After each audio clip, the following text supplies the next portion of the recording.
Шәкен Кенжетаевпен 1968 жылы 1900 айында Баянауылға барып съемкаға бардық. Бәріміз бір группада болдық. Жаңағы Назатай бауырайында дейтін фильм түсірілді. Ол фильмнің режиссері Қуат Абусейітов болатын. Көркемдік жетекшісі Шәкен Айманов болды. Және бас геройды да Шәкен өзі түсті. Алдымен сол проба кезінде де сол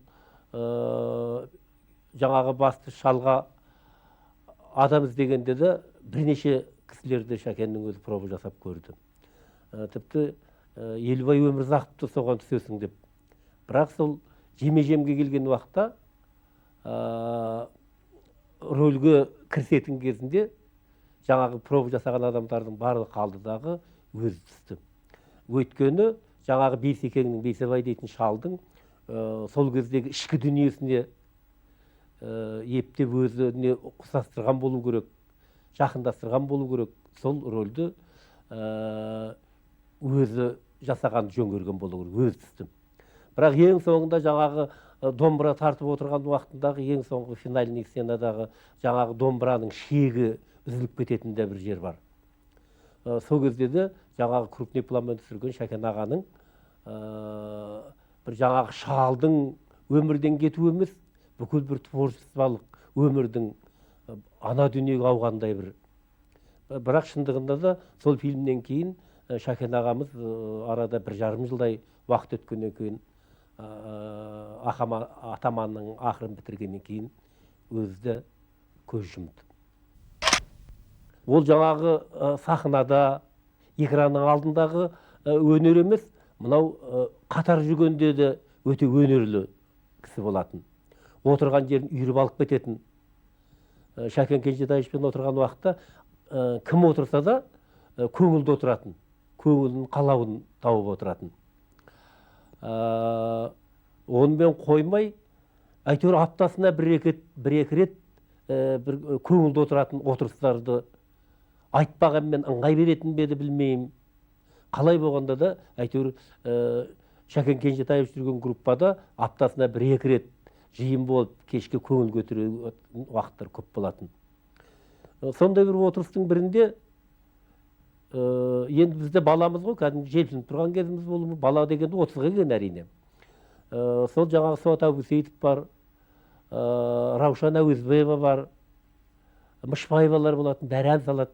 Шәкен ағамыздың өзі ән салады. Сол бір отырған уақытында мен қызып кеткен болуым керек.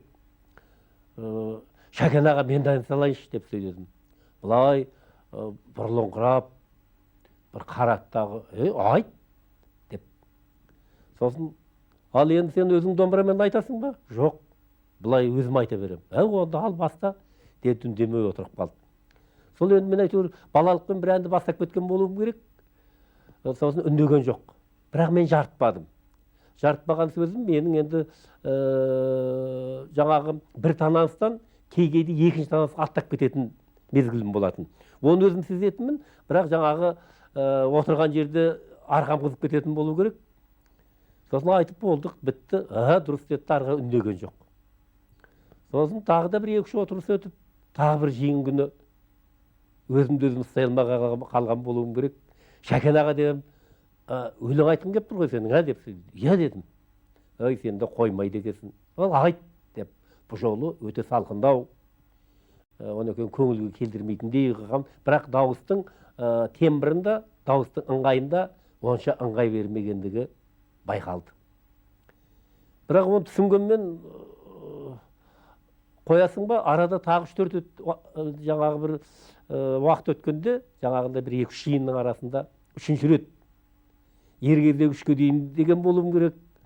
Екінші ағы менің ептеп дым сезбестігім болу керек. 3-ші рет тағы да Шәкен аға дедім. Сосын бетіме бір қарады. Қарады да жандағыларға қарады.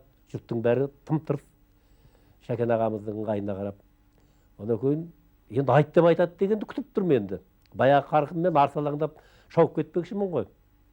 Сосын бір уақытта тұрды дағы жан қалтасын қарады. Костюм киіп отырған болатын. Сосын костюмінің артқы қалтасын қарады, төс қалтасын қарады. Жұрттың бәрі тым-тырыс отыр. Мен де тұрмын енді ана жерде. Сосын бір уақытта шалбарының артқы қалтасына қолын салды да, бірақ ұзақ уақыт бір, ай Құдай біледі, 1 минуттай кетті ау деймін. Соны алды да бір уақытта сол артқы қалтасынан бір 3 теңгені шығарып, оны алақанына салды. Жұрттың бәрі бұл неған ақша, неған 3 теңге деп отыр. Соның қыртысын жазды. Жайпақтап алып келіп, теп-тегіс қылғаннан кейін, мәсер мынаны деп сөйледі. Әгі Шәкен аға мұны айтамын деп. Жоқ, енді сен бұдан былай мен отырған жерде ән салмай-ақ қойшы деп сөйледі. Жұрттың бәрі қыран топан құлап түсті. Мен әрине қып-қызыл болып кеткен болуым керек. Содан кейін мен 20 жыл ән салмайтын болдым. Шәкен ағамыз бұлай өте сабырлы адам еді. Оны өкен бұлай жай жүріп бара жатқан өзінде бұлай бір иығы төмендеу, бір иығы жоғарылау, сол бір қалыпты жүріп отыратын. Сол кетіп бара жатқанда да өзінің басқа біреулер қысап жүрсімді түзейін демейтін болу керек. Сол ойында бірдеме жүретін болу керек. Бір күн енді біз машинамен онда шауып, бұл жерде көп асфальт болмайды. Шапқылап шаң-шаң болып, ананы алып келу керек, ананы кәдімгі съемканы ұйымдастыру керек. Кейде жылқы керек болады, кейде арба, кейде түйе дегендей сонымен шауып келіп, бір уақытта августтың іші болатын, күн әжептәуір суып қалған кез болатын. Сол мен бір жақтан кәдімгі алқын-жұлқын келген болуым керек. Шәкен аға есіктің алдында отыр екен. Қолтығында шахмат бар екен. Оны екен, ай сен шахмат ойнаушың ғой, жүр көлдің жанына барып, бір төсейтін бірдем ала жүр. Суға түсіп қайтайық деп сөйледі. Әлде мен шаңғын болып тұрғанымды көрдім ба? О, жарайды Шәкен аға деп, елпілдеп алдына түсіп. Жаңағы шахматты құрдық, көлдің жанына барып. Шахматты құрып, жаңа төсеніміш төсеп, отыра берген уақытта, су қалай екен, өзі түсуге болам екен деп сөйледі. Әлде мен сынап айттым ма, жоқ, жай айтқанда болуы керек. Мен арсалаңдап шауып кетіп, Шәкен аға мен қазір көрейін судың қандай екен деп, жаңағы тізеден жоғарыға дейін, белуарға дейін, баратын жерге дейін бардым. Су салқындау екен. Енді ондағы ойым, сіз түспей-ақ қойыңыз, салқын тиіп қалар деп айту ойымда болған болу керек. Сосын жаңағы шаң болып келгенім есіме түсті де, оны екен жаңағы тұрақ алдындағы судың ортасына жаңа басымды жудым. Басымды жуып, Шәкен аға бір 10 шақты метр жерде отырған, үндеген жоқ. Соны бір уақытта мен кәдімгі шашымды сүртіп былай жақындай берген уақытта су қалай екен деп сөйледі. Салқындау ма қалай деп сөйледім. Бір уақытта мырс етіп күлді. Шәкен аға не күлдіңіз деп сөйледі. Оны сен байқайсың ба Серік деп сөйледі. Біз адамның бір шетке шығарған мүшелері болады. Бірақ ол шетке шығарған деген итке тастайтын деген емес. Байқап көретін, сынап көретін дегендей. Мысалы үшін аяғын суға батырып көрдің, оның дұрыс. Оны өкен барып қолыңды жудың, ол да дұрыс. Сосын бас алдыңда басыңды жудың.